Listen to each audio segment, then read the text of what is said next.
લક્ષ્ય ન્યૂઝ, એક નજર, એક લક્ષ્ય. ભાભર તાલુકાના સુથાર નીશળી પે કેન્દ્ર શાળાના શિક્ષક છેલ્લા 10 મહિનાથી વિદેશમાં. શાળાના આચાર્ય દ્વારા ભાભર તાલુકા શિક્ષણ અધિકારીને લેખિતમાં જાણ કરાઈ.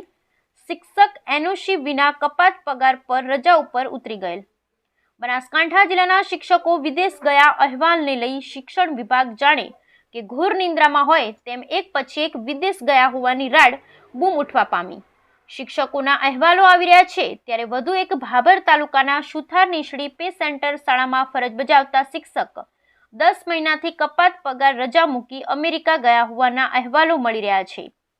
ત્યારે ભાભર તાલુકાના સુથાર નીશળી પે સેન્ટર શાળામાં ફરજ બજાવતા શિક્ષક પટેલ વિપુલભાઈ ઈશ્વરભાઈ, જેઓનું વતન હીરપુરા, તાલુકો વિજાપુર, જિલ્લા મહેસાણા પોતાનું વતન છે, તેઓ છેલ્લા 7 વર્ષથી સુથાર નીશળી શાળામાં ફરજ બજાવતા હતા. જેઓ ધોરણ 6 થી 8માં ગણિત વિજ્ઞાનના શિક્ષક તરીકે ફરજ બજાવતા હતા. પરંતુ તારીખ 1/10/2023 થી તેઓ એનઓસી વિના શાળાની જાણ કર્યા સિવાય કપાત પગારની રજા પર ઉતરી ગયેલ છે. જેઓ અમેરિકા મુકામે સાઉથ કેરોલિના ગયા હોવાના સમાચાર મળી રહ્યા છે. પરંતુ સુથાર નીશળી શાળાના શિક્ષક જાણ કર્યા સિવાય કપાત રજા પર ઉતરી જતા આ બાબતની જાણ વિપુલભાઈ પટેલે રજા પર ઉતર્યા પછી 1 મહિનામાં જ શાળાના આચાર્ય વસરામભાઈ મકવાણાએ ભાભર તાલુકા શિક્ષણ અધિકારીને લેખિતમાં રજૂઆત કરેલું હોવાનું જણાવેલ છે. તેમજ અન્ય શિક્ષકની ભરતી કરવા લેખિતમાં જાણ કરેલ છે. શાળાના શિક્ષક વિપુલ પટેલ દ્વારા આચાર્યને ફોન પણ જાણ કરેલ છે કે હું 2 નંબરમાં વિદેશ ગયેલ હોય પાછો આવી શકું તેમ નથી તેવી આચાર્યને ફોન દ્વારા જાણ કરેલ હોવાનું જાણવા મળેલ છે. હાલ તો છેલ્લા 10 માસથી શાળાના શિક્ષક વિપુલભાઈ પટેલ કપાત પગાર પર રજા પર ઉતરી જતા 6 થી 8 ધોરણમાં અભ્યાસ કરતા બાળકોને જ્ઞાન સહાયક ભરતી કરી બાળકોને અભ્યાસ કરાવવામાં આવે છે. રેગ્યુલર જગ્યા ખાલી છે. બ્યુરો રિપોર્ટ ગોપાલ કે પૂજારા, ભાભર, બનાસકાંઠા. સુથાર નીશળી પ્રાથમિક શાળાના શિક્ષક શ્રી વિપુલભાઈ ઈશ્વરભાઈ પટેલ કે જેઓ છેલ્લા 8 માસથી એ શાળામાં સતત ગેરહાજર છે. તેઓ શ્રીને તાલુકા કક્ષા દ્વારા એક વખત નોટિસ પણ આપવામાં આવેલ છે. તેમ છતાં એ નોટિસનો જવાબ તેમના દ્વારા આપવામાં આવેલ નથી. શાળામાં તેઓ 8 મહિનાથી રજા ઉપર હોવાથી બાળકોના શિક્ષણ કાર્ય ઉપર તેની અસર પડી રહી છે.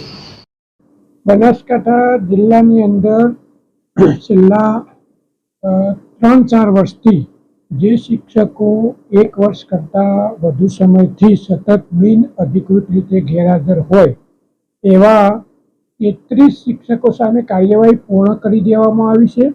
33 શિક્ષકોને બરતરફ કરવામાં આવેલ છે. એટલે કે રિમૂવ ફ્રોમ સર્વિસના હુકમ કરવામાં આવેલ છે. અત્યારે હાલ જે શિક્ષકો જેમ જેમ 1 વર્ષ એમનો બિન અધિકૃત ગેરહાજરીનો સમયગાળો પૂરો થાય છે એમ સરકારના નાણાં વિભાગના 2006ના નોટિફિકેશન અન્વયે એ શિક્ષકોને નોટિસ આપી એમના ખુલાસા મેળવી અને એ શિક્ષકો સામે કાર્યવાહી ચાલુ છે. એ પૈકીના 6 શિક્ષકોને અમે કોઈની પ્રથમ નોટિસ કે કોઈની ત્રીજી નોટિસ આપી છે. ત્રીજી નોટિસના અંતે એમના જવાબને આધારે એમની સામે પણ કાર્યવાહી ટૂંક સમયમાં પૂર્ણ કરવામાં આવે છે. શિક્ષણ વિભાગ દ્વારા કોઈ પણ આવા બિન અધિકૃત શિક્ષકો એના ધ્યાને ન હોય એવું નથી. પરંતુ સરકારના ઠરાવની જોગવાઈ મુજબ જે શિક્ષકો સતત બિન અધિકૃત રીતે 1 વર્ષ જેટલો સમયગાળો ગેરહાજર રહે છે એવા શિક્ષકો સામે સમય મર્યાદાની અંદર તાલુકા કક્ષાએ અને જિલ્લા કક્ષાએ કાર્યવાહી કરવામાં આવે જ છે. હાલ 33 શિક્ષકોની બરતરફીના છેલ્લા 3-4 વર્ષમાં હુકમ કરી દેવામાં આવે છે અને 6 શિક્ષકોની કાર્યવાહી ચાલુ છે. એમને પણ ટૂંક સમયમાં કાર્યવાહી પૂર્ણ કરવામાં આવશે.